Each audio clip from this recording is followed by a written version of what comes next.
Are you an international student looking to get your first credit card in the US? If so, then this is the perfect video for you. Let's get into it. Hey everyone, my name is Arjun and welcome back to the channel where we talk about all things personal finance. So in these last couple of weeks, I've been getting comments and messages on Instagram asking me, "Hey Arjun, what should my first credit card in the US be?" I guess this is expected because late summer, fall is when a lot of international students move over here for their undergraduate and graduate programs. So in this video, I'll be talking about my top 5 credit card recommendations for beginners, why you should get one ASAP, and then also some additional hacks in case you're having trouble getting approved. By the way, this video is not only useful for just students, but basically anybody who wants to get beginner credit cards. Alright, so first it's important to know what makes a good student credit card. In order of importance, it should have a $0 annual fee. Since you're likely on a budget during your student years, preserving your funds for other important things like rent and food should be your first priority. It should be easy to get approved for. Many internationals don't have an SSN or a credit history or even an income for that matter, but that should not stop you. It should have decent rewards. Nothing too fancy like airport lounge access or hotel status, but getting your fair share of points on purchases is always nice. It should not have foreign transaction fees. International students do travel back home every once in a while, so having a card where you can swipe without paying any additional fees is very helpful. All of the credit cards I'll be talking about today satisfy most, if not all, of these requirements. So without any further ado, let's talk about the first one on the list, which is the Discover It card. Either the regular version or the student version. They're both very similar. This one's popular because it has a $0 annual fee, no foreign transaction fees, gets you 5% cash back on rotating categories every quarter, up to $1,500 in purchases, and also 1% cash back on everything else. If you're a student, then you're also eligible for a good grades reward. This is an additional $20 yearly for a GPA of 3.0 or above. The best part about this card, in my opinion, is that they match your entire cashback after the first year. So, for example, if you've earned $300 in cashback, then Discover will give you another $300 at the end of year 1. Another good option is the Deserve Edu Mastercard. This one is unique because you do not require a social security number like most other cards. By the way, an SSN is just a unique 9-digit identifier given to all US residents. It does not have annual fees or foreign transaction fees, earns 1% cash back across all purchases, and also gives you 1 year of Amazon Prime Student after $500 of purchases in your first 3 billing cycles. There's also cell phone insurance up to $600 for a stolen or damaged phone. All you need is a passport, a US bank account, some other basic information, and you're good to go. This means that you can get started on your credit building journey much earlier with this card. Next up is the Chase Freedom Student Card. It does not have any annual fee, gives you 1% cash back on all purchases, and you also get a $20 bonus on each account anniversary up to 5 years. Additionally, you get a $50 welcome bonus for signing up with this card. I have left links for all of the cards I talk about in this video down in the description box below.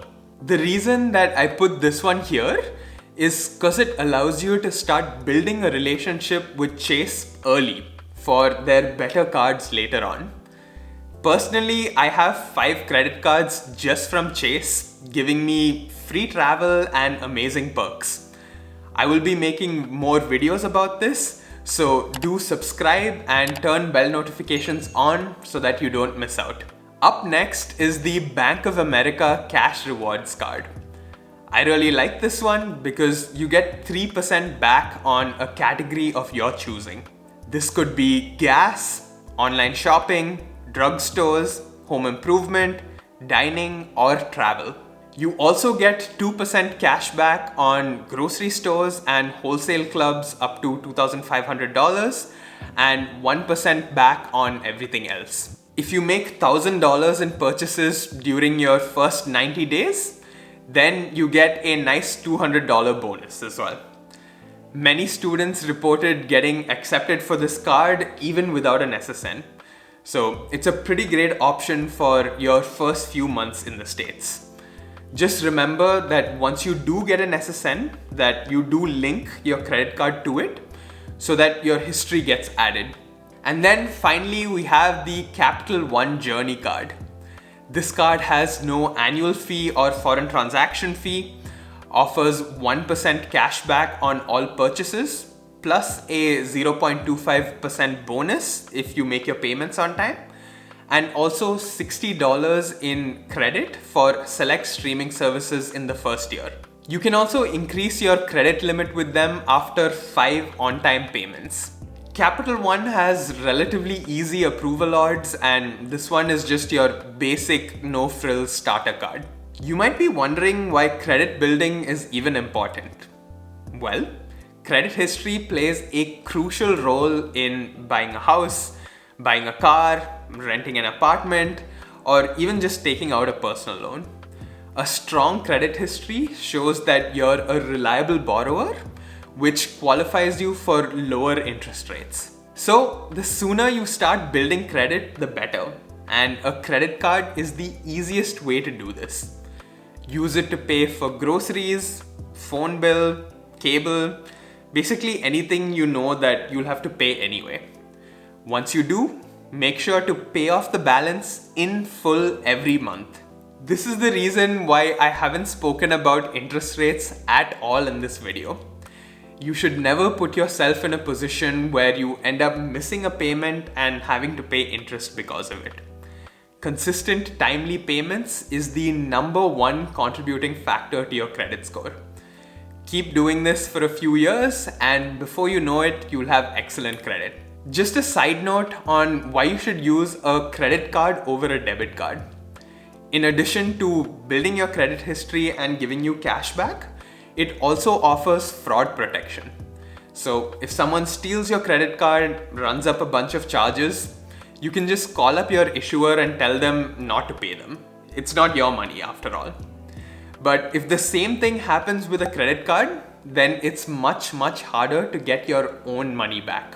Now, if you're having trouble getting approved for any of the cards that I spoke about earlier, here are a couple of lesser known hacks that might help.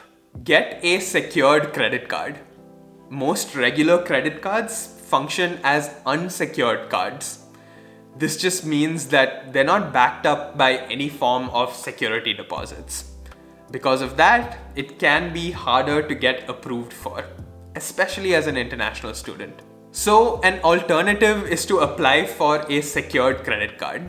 Both Discover and Capital One have pretty good options. Here, you'll have to put down a security deposit of, let's say, $200, and you get a corresponding credit limit. This way, the banks have something to fall back on in case payments aren't made. Once you prove that you're reliable with a secured card, you can upgrade that to a regular card and you get your deposit back. Another option is to be added as an authorized user on somebody else's account. Just note that this means joint responsibility for both parties. So if you have an aunt or a brother or someone else that really trusts you already living in the US, then this can be an option. Some banks don't even require an SSN to be added as an authorized user. It allows you to build positive credit history before you get your own credit card. Just make sure to call up the credit card company and ensure that they report authorized user activity to all the credit bureaus. By the way, if I had to pick out of the 5 cards that I listed earlier, the crown for me definitely has to go to the Discover It card. It was my first card in the US. It satisfies all of the requirements that I laid out in the beginning, and overall I've just had a great experience with it. So highly recommend. With that, I hope this video cleared up some questions you have about credit cards. If you have any more, drop them down in the comment section below. Also, don't forget to drop a like on your way out, and I'll see you in the next one. Bye bye.